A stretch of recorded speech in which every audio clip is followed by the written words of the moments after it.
20번부터 24번 독서 지문, 앞에 문학 지문 분석할 때 말씀드렸던 것처럼 독서 지문 또한 반드시 문제 유형 먼저 분석하셔야 합니다. 자, 같이 볼게요.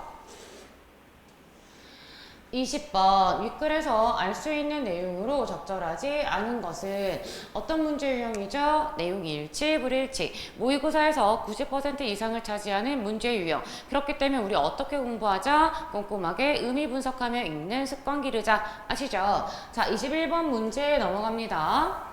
윗글을 참고할 때 기억의 이유로 가장 적절한 것은 문제에서 기억이라고 하는 조건 제시했고요. 이 조건의 이유를 찾으라는 문제 유형이에요. 이 문제 유형은 어려워하는 친구들이 굉장히 많아요. 이유는 독서 지문의 원리를 제대로 이해하지 못했기 때문입니다. 독서 지문의 원리 중 가장 중요한 건 겉으로는 다른 표현 같지만 맥락상 하나의 의미를 지시하는 단어들을 연결해가며 읽는 거예요. 예를 한번 들어볼게요. 제가 지금 다이어트를 하느라 3일째 쫄쫄 굶은 상황이라고 가정해 봅시다. 저는 여러분에게 배고파 라는 하나의 의미를 다양한 다른 표현으로 전달할 수 있어요. 우선 첫 번째, 나 배고파서 곧 쓰러질 것 같아 라고도 말할 수 있고요. 두 번째, 나 힘들어서 곧 정말 죽을지도 몰라. 나 먼저 갈게. 안녕. 이라고도 말할 수 있어요. 혹은 세 번째, 너 먹고 있는 거 맛있어? 맛있지? 되게 맛있게 생겼다. 나는 왜 입이 있는데 먹지를 못할까? 와, 진짜 부럽다. 라고도 말할 수 있고요. 네 번째, 나 그냥 다이어트 먹고 다 그냥 그만둘까봐. 야, 사는 의미가 없어. 이게 무슨 사는 거야? 이건 사람 사는 게 아니야. 내가 뭐 하겠다고 지금 뭘 누리겠다고 지금 이러고 있는 거니? 라고 말할 수도 있어요. 자, 그러면 여러분은 제가 다르게 표현한 이 네 가지를 모두 따로따로 기억하실 건가요? 아니죠. 그럴 필요가 없어요. 그럼 어떻게 기억하면 돼요? 하나로만 기억하면 돼요. 아, 쟤 배고파서 지금 엄청 힘들구나. 이렇게요. 독서 지문도 마찬가지입니다. 독서 지문은 많은 단어들로 구성되어 있어요. 그런데 이 많은 단어들을 하나하나 개별적으로 의미를 분석하게 되면 우리가 처리하고 기억해야 할 정보의 양이 굉장히 많아집니다. 근데 예를 들었던 것처럼 이 많은 단어들을 하나의 의미로 연결해서 읽으면 우리가 처리하고 기억해야 할 정보의 양이 이렇게 줄어들게 되는 거죠. 그러면 우리가 지문의 내용을 이해하기가 훨씬 쉬워지고 문제를 훨씬 더 빨리 풀 수 있게 됩니다. 저는 이런 원리를 단어 치환이라고 불러요. 이 21번 문제가 그 단어 치환의 원리가 적용된 문제예요. 그럼 어떻게 풀면 되겠어요? 기억과 의미는 같지만 다르게 표현된 단어를 찾아내라는 거예요. 그럼 우리 이따 단어 치환의 원리로 이 문제 같이 풀어보기로 하고요. 다음 문제 갈게요. 22번 문제. A를 읽은 학생이 보기에 대해 보인 반응으로 적절하지 않은 걸 찾으래요. 우선 지문에서 조건이 제가 뭐라고 했죠? 근거의 위치, 우리한텐 개이득. 왜? 빨리 읽자마자 풀 수 있으니까. 조건 제시해주고 있고 중요한 건 이거예요. 보기에 대한 반응. 독서 지문 문제에 보기와 반응이라는 단어가 들어가 있으면 이 문제 또한 단어 치환의 원리가 적용된 겁니다. 그럼 어디랑 어디를 단어 치환해야겠어요? 지문과 보기예요. 지문에 있는 의미를 이 보기에 있는 다른 단어에서 찾아내셔야 해요. 이것 또한 이따가 같이 한번 풀어보고요. 다음 23번 문제. 보기의 관점에서 퍼트넘의 주장을 비판한 것으로 가장 적절한 것은 선생님 저 이거 알아요. 보기 있잖아요. 단어 치환 아니에요. 왜? 문제 조건이 다르죠. 앞에는 반응을 물어보는 문제였고요. 이 문제는 보기의 관점에서 뭐 했다? 비판했다. 이게 조건이에요. 그럼 이건 어떤 원리로 푸나요? 쉽게 생각해 봅시다. 제가 여러분들을 비판할게요. 쉽게 말하면 깔게요. 야, 나 너 진짜 싫어. 아, 진짜 마음에 안 들어. 라고 했어요. 그럼 여러분 반응은 어떨까요? 왜? 왜 싫은데? 왜 마음에 안 드는데? 그럼 여기서 왜? 라는 질문에 대한 대답은 누가 할 수 있어요? 여러분 할 수 있어요? 아니에요. 제가 할 수 있어요. 왜? 내가 깠으니까. 깐 사람한테 그 왜라는 이유가 있는 거예요. 그대로 적용해 봅시다. 그럼 이 문제에서 중요한 건 뭐다? 비판한 주체를 찾는 거예요. 누가 비판했는지를 찾아야 비판한 이유를 알 수 있겠죠. 자, 그럼 이 비판을 누가 했어요? 보기의 관점에서 라고 했으니까 보기가 한 거예요. 그러면 왜 비판했는지 그 근거, 답은 어디에 있다? 보기에 있다. 그러면 이 보기는 지문의 의미와 연결시킬 필요가 있다, 없다? 없다. 왜? 얘 머릿속에 있었으니까. 그럼 이런 보기는 어떻게 분석해라? 지문과 상관없이 개별적으로 분석해라. 이해하셨죠? 자, 다음. 자, 24번 문제 A와 문맥상 의미가 가까운 것은 어휘 문제죠. 어휘 문제는 개인적으로 지문 읽기 전에 푸는 걸 추천드려요. 왜? 조건, 근거의 위치 제시되어 있고 어휘 문제는 지문의 내용 이해와는 관련이 없는 단독 문제예요. 그렇기 때문에 지문을 읽다가 번거롭게 굳이 다시 와서 풀 필요가 없다라는 거죠. 자, 그럼 우리 같이 한번 봅시다. 지문 확인하세요. A가 어디 있어요? 네 번째 문단, 다섯 번째 줄. 어떤 금속이 노랗고 반짝거리는 속성을 지닌다 라고 했어요. 그럼 이 지닌다의 의미는 뭐예요? 어떠한 성질을 가지고 있다. 자, 그럼 봅시다. 그는 착한 성품을 지닌 사람이다. 착한 성질을 가지고 있다. 그럼 답 몇 번? 1번. 이렇게 풀고 지문 분석을 들어가시면 돼요. 자, 그럼 우리 지문 분석 한번 해볼게요. 자, 지문 분석 들어갈게요. 전통적으로 철학자들은 주어 나오면 반드시 체크해야 되죠. 그런데 여기에 굉장히 중요한 단어가 하나 들어가 있어요. 뭐예요? 전통적. 이 단어가 중요한 이유는 뒤에 글이 어떻게 흘러갈지 알려주기 때문입니다. 즉, 글의 구조를 드러내주는 단어예요. 보통 독서 지문에 전통적이라는 단어가 들어가면 글의 구성은 이렇게 흘러가요. 첫 번째, 전통적 관점이 지닌 주장의 특징들이 드러나고요. 그 뒤에는 이 전통적 관점을 비판하며 새롭게 등장한 새로운 관점의 특징들이 드러나요. 여기에는 출제자의 의도가 숨어 있어요. 어떤 의도냐? 이 두 관점 사이에 공통점과 차이점을 읽어낼 수 있는지 없는지예요. 그렇기 때문에 여러분이 독서 지문을 읽으실 때 이 전통적 단어가 제시되어 있다면 뒤에 새로운 관점이 등장하겠구나. 그럼 난 이 지문을 읽을 때 서로 반대 지점에 있는 단어들을 중심으로 체크해가면서 읽어야겠다 라는 기준을 세우셔야 돼요. 자, 그럼 우리 그런 기준을 바탕으로 한번 계속 읽어볼게요. 전통적 철학자들은 주장했어요. 뭐에 대해서? 인간에 대해서. 인간이 가진 뭐에 대해서? 생각과 느낌에 대해서. 이 생각과 느낌을 바탕으로 형성된 인식이라고 했어요. 자, 근데 여러분, 우리 인식이라는 단어가 어떤 의미를 가지고 있죠? 내가 무언가에 대해서 느낀 거예요. 느꼈어? 이거죠. 그럼 이게 다르게 표현되어 있지만 사실은 뭐다? 같은 단어다. 그죠? 결국에 이 생각과 느낌이 언어에 뭘 구성해요? 의미를 구성해요. 생각과 느낌을 언어로 표현하고 이 언어가 결국 뭘 형성한다? 의미를 만든다라는 거예요. 이렇게 언어의 의미가 인간의 의식이란 단어 뭐지요? 내가 무언가에 대해서 생각하는 거예요. 그럼 이거 뭐예요? 이것도 같은 단어. 그죠? 이 세 개 지금 같은 단어고요. 이런 의식에 내재된 생각과 느낌이 생각과 느낌의 특징은 뭐예요? 내재되어 있어요. 왜? 내 머릿속에 있으니까요. 내재되어 있죠? 이 생각과 느낌에 기반한다고 보는 관점을 의미 내재주의라고 한대요.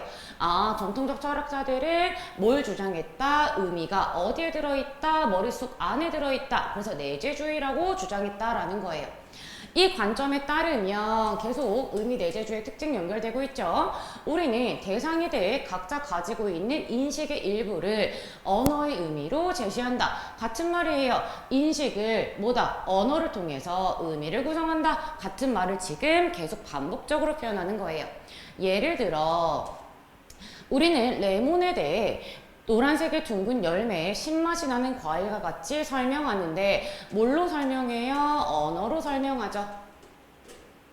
그쵸? 레몬이라는 단어가 지시하는 대상을 지시체, 개념 나왔네요. 지시하는 대상을 우린 뭐라고 한다? 지시체라고 한다. 그리고 이 지시체에 대한 인식을 기술한 설명. 자, 여러분 우리 위에서 인식을 뭘로 표현한다라고 했어요? 언어로 표현한다라고 했어요. 기술이 뭐예요? 쓰는 거예요. 표현하는 거예요. 그럼 이 기술한 설명, 기술구 다른 말로 바꾸면 뭐다? 언어다. 이해했죠? 단어 치환. 그래서 의미 내재주의에 따르면 계속해서 이 전통적 관점의 특징을 나열하고 있어요. 언어의 의미는 기술구에 의해 결정되고 위에서 봤어요. 왜? 인식이 언어고 언어가 의미가 된다라고 했으니까 결국엔 또 같은 말. 의미를 안다는 것은 기술구를 아는 것이 된다. 왜? 언어가 의미이기 때문에 기술구, 언어죠. 그러니까 이게 의미를 드러낸다라는 거예요.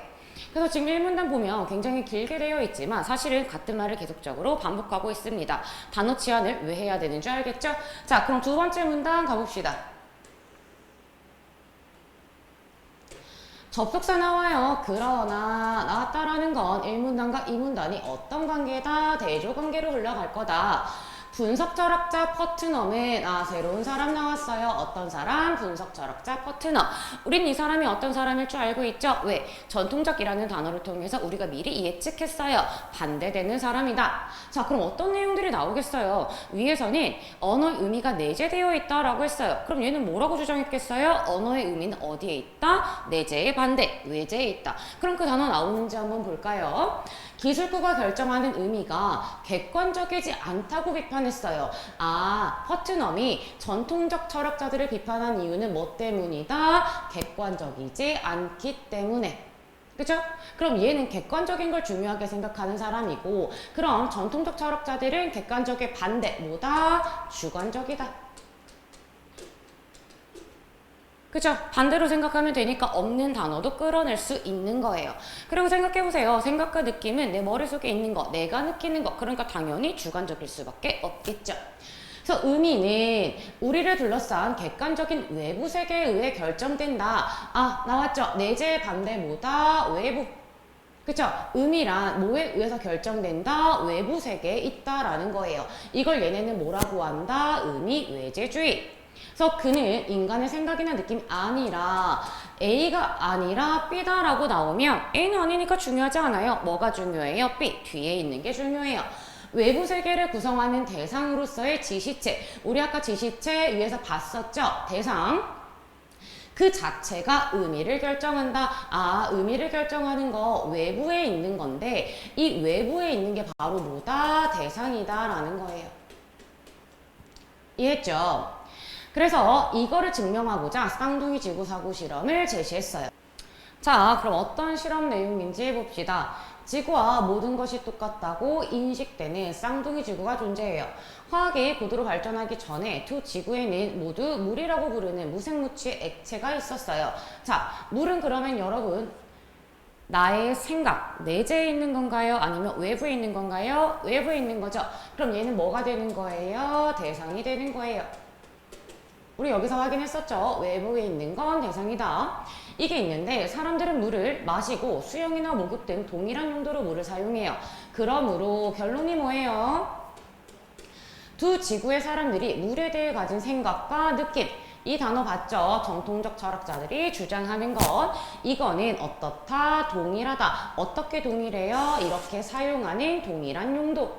그쵸? 그런데 화학식이 H2O인 지구의 물과 달리 쌍둥이 지구에서 물이라 부르는 대상은 화학식이 XYZ래요. 그러면 지금 이거 같다 다르다 얘네는 서로 다르다라는 거예요. 내재에 있는 건 같은데 얘는 다르대요. 그럼 반대잖아요. 그쵸? 그럼 얘는 뭐예요? 외재예요. 그쵸? 밖에서 결정되는 요소들. 그래서 물에 대해 사람들이 제시하는 기술구는, 즉 언어는 동일할 수 있지만 하지만 두 지구의 물의 의미는 같지 않아요.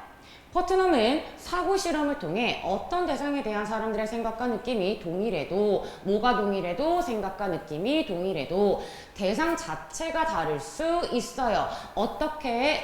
H2O와 XY, Z처럼. 그렇기 때문에 의미가 같다 다르다 다르다라는 거예요. 그래서 의미는 인간의 인식이 아닌 A가 아니라 B, 뒤에만 밑줄 치면 되죠.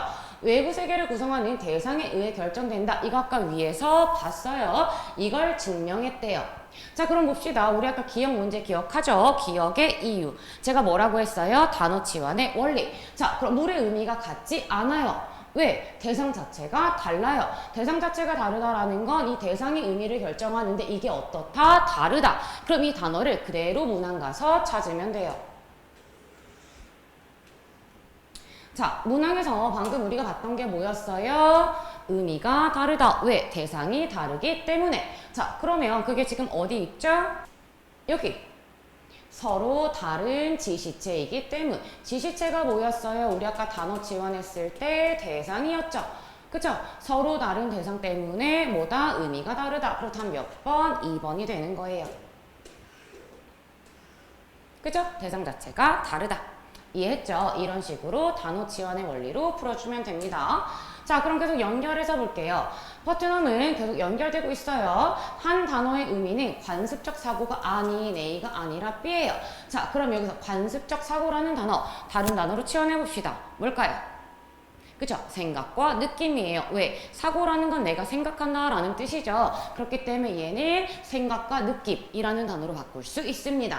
이게 당연히 퍼트넘 입장에서는 아니어야겠죠. 그럼 얘는 뭐다? 전통적 철학자의 입장이다. 아무튼 이게 아닌 단어가 지시하는 외부 세계의 대상이 가진 실제적 본성에 의해 결정된대요.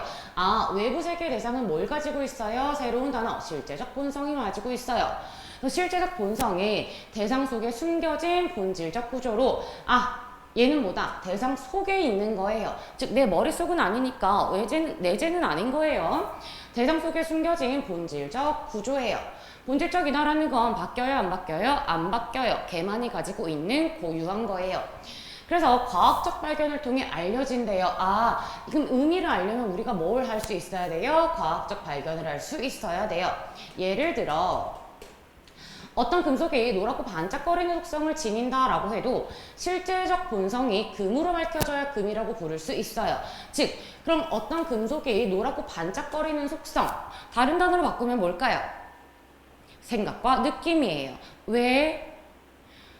노랗다. 내가 얘를 보고 느낀 생각. 그쵸? 그렇게 되면 얘는 생각과 느낌. 이걸 지닌다고 해도 그럼에도 불구하고 의미는 형성이 된다, 안 된다, 안 된다라는 거예요.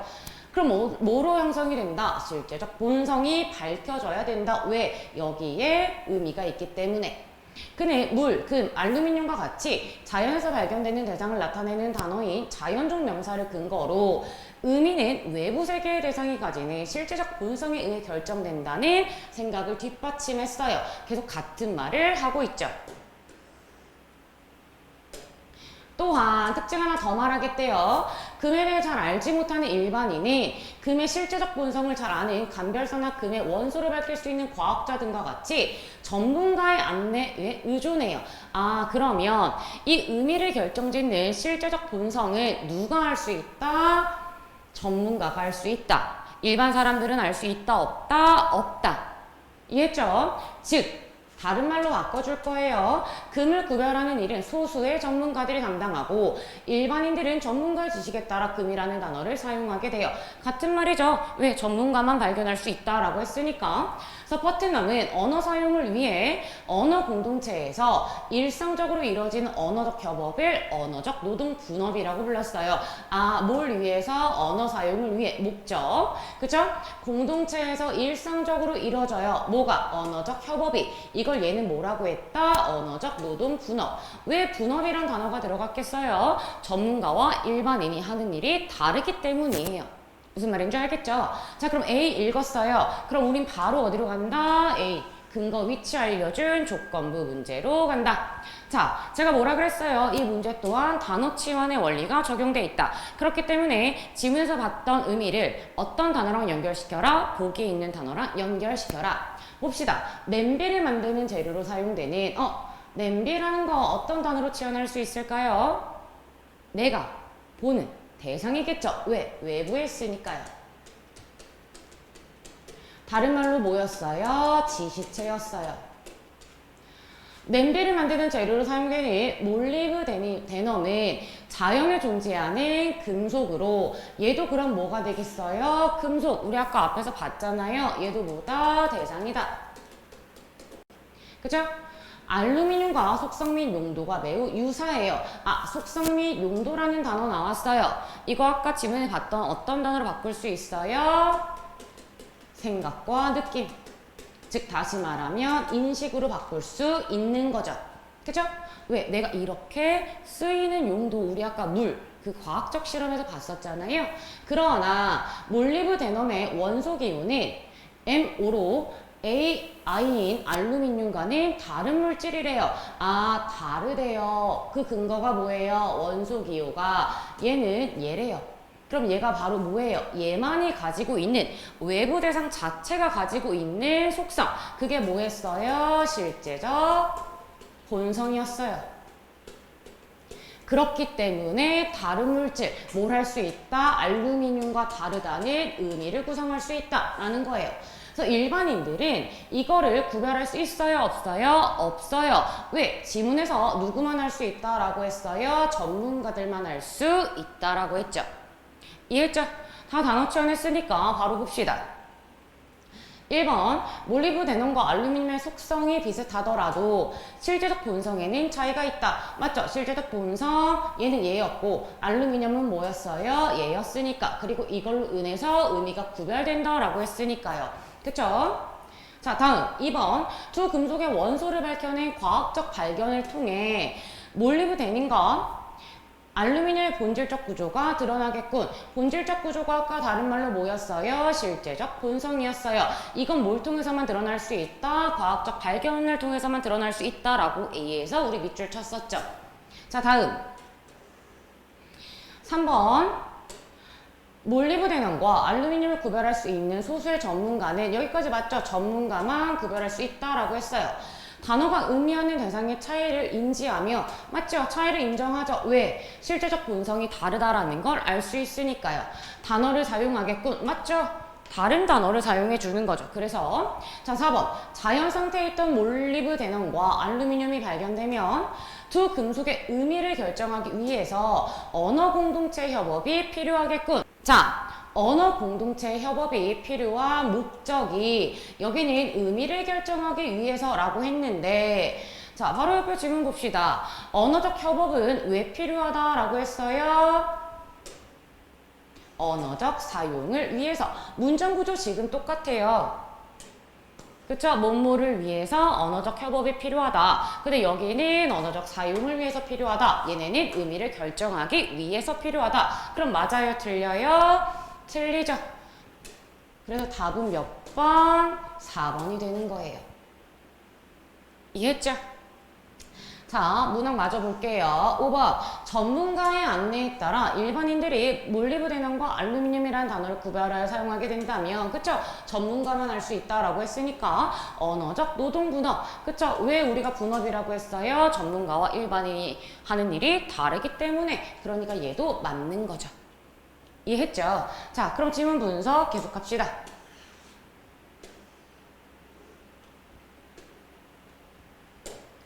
이러한 그런 버튼은 계속 연결되고 있어요. 이 주장에 대해 다양한 비판적 시각이 존재했대요.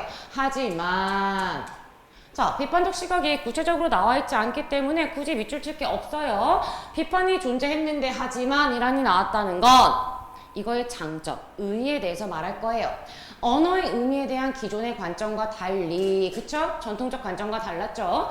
그의 주장은 대상을 기반으로 한 객관적 의미를 찾으려 했다. 객관적이라는 단어 체크했어요. 객관적이라는 단어가 당연히 뭐겠어요? 아까 우리 여기서도 봤던 과학적 발견이라고도 바꿀 수 있겠죠? 왜? 과학이 객관적이니까요. 이런 점에서 언어를 바라보는 뭐다? 새로운 관점을 제시했다. 그럼 이거는 네모다, 세모다, 네모다. 아, 네모는 긍정의 표시입니다. 이해하셨죠? 자, 그러면 남은 문제 한번 봅시다. 20번 일치불일치 문제 남았네요. 의미 내재주의에 의하면 의미는 지시체에 대한 기술구에 따라 결정된다. 기술구가 뭐였어요? 언어. 그쵸? 우리 첫 번째 문단에서 봤었잖아요. 첫 번째 문단에서 뭐라고 했어요? 의미 내재주의 사람들이 우리의 생각과 느낌을 언어로 표현하고 이 언어가 뭘 구성한다?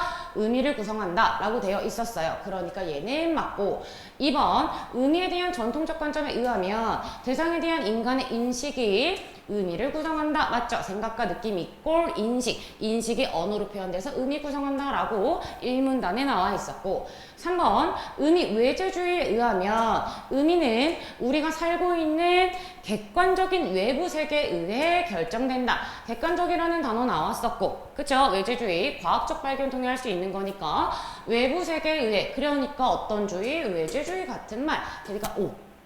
3번 의미 내재주의자와 퍼트너 모두 그럼 이건 공통점이겠죠. 개인이 부여한 의미의 주관성이 중요하다고 생각했다. 아니죠. 왜? 여기만 보더라도 의미 외재주의, 퍼트넘은 객관적인 게 중요하다라고 했어요. 그러니까 주관적인 게 나올 수가 있어요? 없어요? 없어요. 퍼트넘은 주관성을 주장하지 않았어요. 그러니까 답은 4번. 5번 볼게요. 퍼트넘은 의미 내재주의자와 달리 그쵸? 그럼 버트넘의 주장이에요. 외부 세계를 구성하는 지시체가 그쵸? 외부 세계의 지시체 대상이 의미를 결정한다. 그러니까 뭐다? 의미 외재주의다. 그래서 얘는 5. 자 그러면 다음 문제 봅시다. 마지막 한 문제 남았어요. 23번 문제. 제가 아까 분석할 때 뭐라고 했어요? 이거는 비판한 주체에 답이 있다. 그럼 보기를 봐야 돼요. 근데 단어 지원하지 말아라. 왜? 얘한테만 답이 있으니까. 근거가 있으니까.